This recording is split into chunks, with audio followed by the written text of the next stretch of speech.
정거제가 대통령이 되니 사법부가 곤욕을 치르고 있습니다. 오늘 국회 법사위에서 벌어진 장면은 이 한 문장으로 요약될 수 있습니다.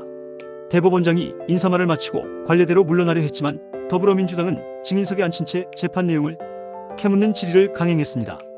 국민의힘이 위원장석을 에워싸며 항의하는 사이 회의장은 아수라장이 되었습니다. 조희대 대법원장은 법관은 판결로 말한다는 헌법적 격언을 사실상 재확인하며 침묵으로 응답했고 결국 국감 중단의 틈을 타 자리를 떴습니다.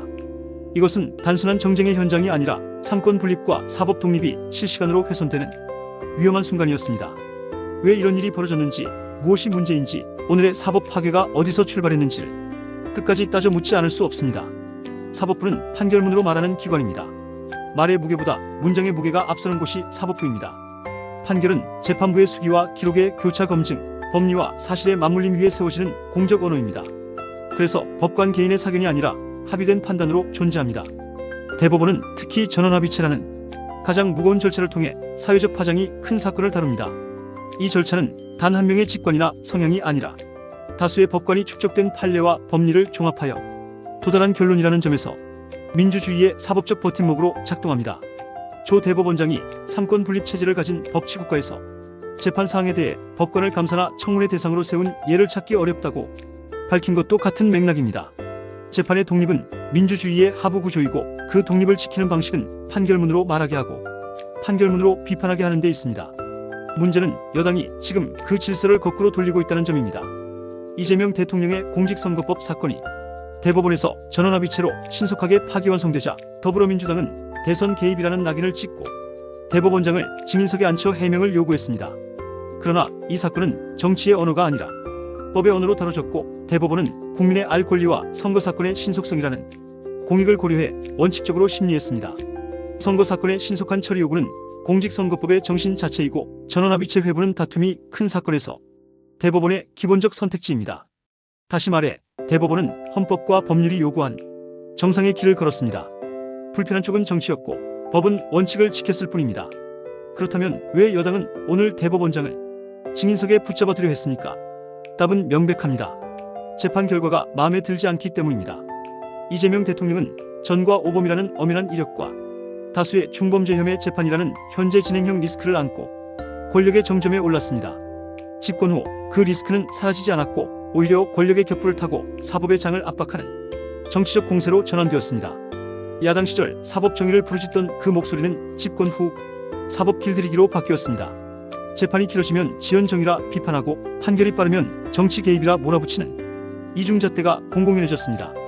결국 오늘의 장면 대법원장을 상임위 증인석에 앉혀 재판 내용을 신문하려 드는 장면은 그 일관된 압박의 절정에 있습니다. 법관은 법정에서 말하고 판결문으로 말합니다. 국회가 사법부 수장의 탈진실적 정치 문답을 끌어내려는 순간 법은 정치의 무대장치로 전락합니다. 조 대법원장이 법관들이 외부의 눈치를 보게 될 수 있다고 경고한 이유가 여기에 있습니다.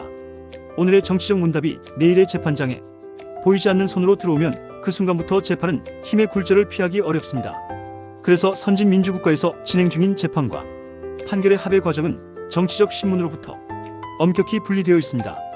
국정감사는 행정의 집행과 사법행정 전반을 감시하는 자리일 수는 있어도 구체적 재판의 합의와 법관의 내면을 호명하는 청문이 되어서는 안 됩니다. 이 선을 넘는 순간 우리는 법치가 아니라 정치를 신문하게 됩니다. 국민의힘 나경원 의원의 지적은 그래서 상식의 언어입니다.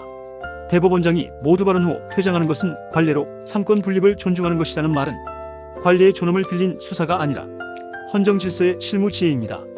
만약 이 관례를 무시하고 재판을 이유로 대법원장을 증인석에 앉혀 신문할 수 있다면 그 논리대로 대통령, 국무총리, 국회의장도 상임위 국감에 나와야 한다는 결론에 도달합니다.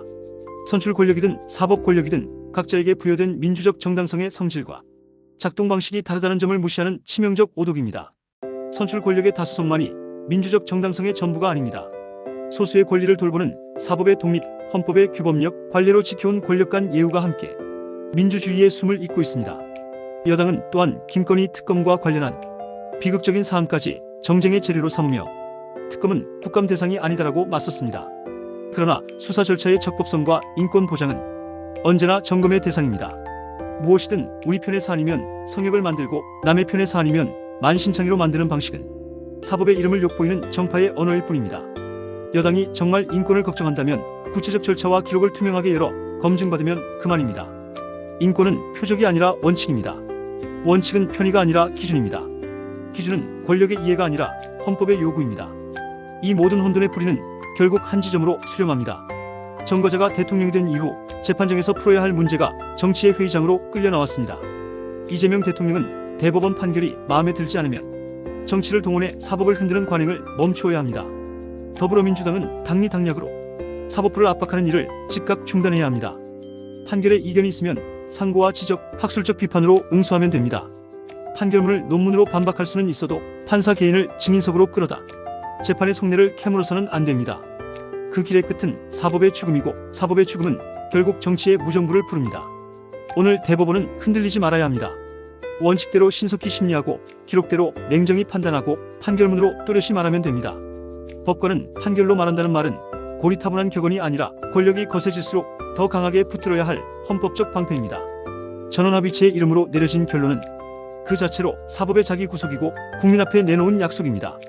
재판을 질질 끌며 시간을 벌고 여론을 동원해 판결을 흔들려는 시도는 더 이상 통하지 않아야 합니다. 그것이 대한민국이 법의 지배를 포기하지 않았다는 최소한의 증거가 될 것입니다. 정치가 사법을 이기려 든 날 역사는 늘 퇴행했습니다. 반대로 사법이 정치의 압력에도 원칙을 지켜냈을 때 국가는 더 단단해졌습니다. 오늘 국회에서 벌어진 모든 장면은 기록으로 남을 것입니다. 그리고 언젠가 우리는 묻게 될 것입니다. 그날 당신은 법의 편에 서 있었습니까? 권력의 편에 서 있었습니까? 저는 이렇게 답하고 싶습니다. 사법부가 곤욕을 치는 나라에 미래는 없습니다. 그러나 원칙을 지키는 사법부가 있는 한 대한민국의 법치는 여전히 살아있습니다. 이제 정치가 할 일은 명확합니다. 법관을 증인석에서 풀어주고 판결문과 법리의 언어로 논쟁하십시오. 그것이 헌정 40여 년의 민주주의를 지켜온 상식이며 우리가 지켜야 할 마지막 선입니다.